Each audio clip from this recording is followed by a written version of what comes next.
संघर्ष हमारा नारा है, की टक्कर में संघर्ष हमारा नारा है। जब मोदी डरता है पुलिस आगे चलता है, जब मोदी डरता है पुलिस आगे चलता है, जब मोदी डरता है पुलिस आगे चलता है।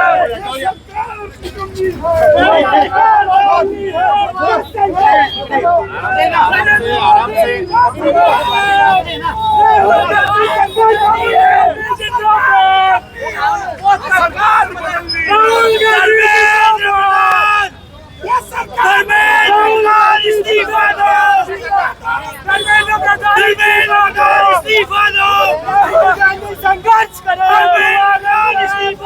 राहुल गांधी संघर्ष करो, राहुल गांधी संघर्ष करो,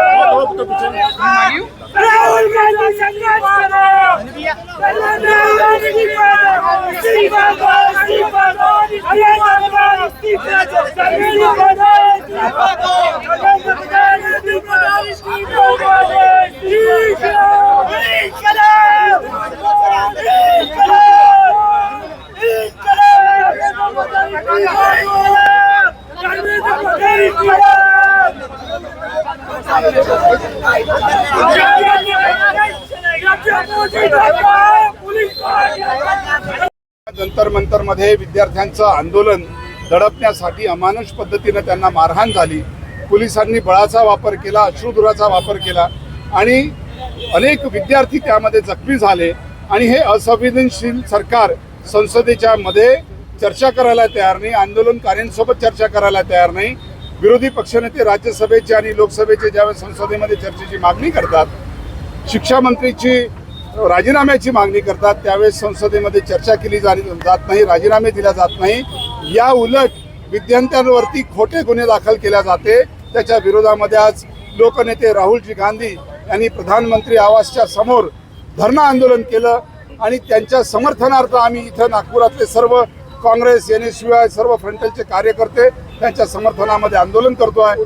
सोबतच काल ज्या पद्धतीनं विद्यार्थ्यांच्या विरोधामध्ये लाठीहार, त्यांच्या विरुद्ध लाठीचार्ज केला, त्यांना मारहाण केली, अश्रुधुराचा वापर केला, पोलीस बळाचा वापर केला, गैरवापर केला, त्याच्या विरोधातलं हे लोकभवन समोर संपूर्ण देशभरातल्या राजभवनाच्या समोर काँग्रेस पक्षाचं आंदोलन आज संध्याकाळी निश्चित झालेलं आहे। जंतर मंतर पर छात्रों का, युवाओं का आंदोलन हुआ और बेरहमी से पुलिस ने उनको पीटा।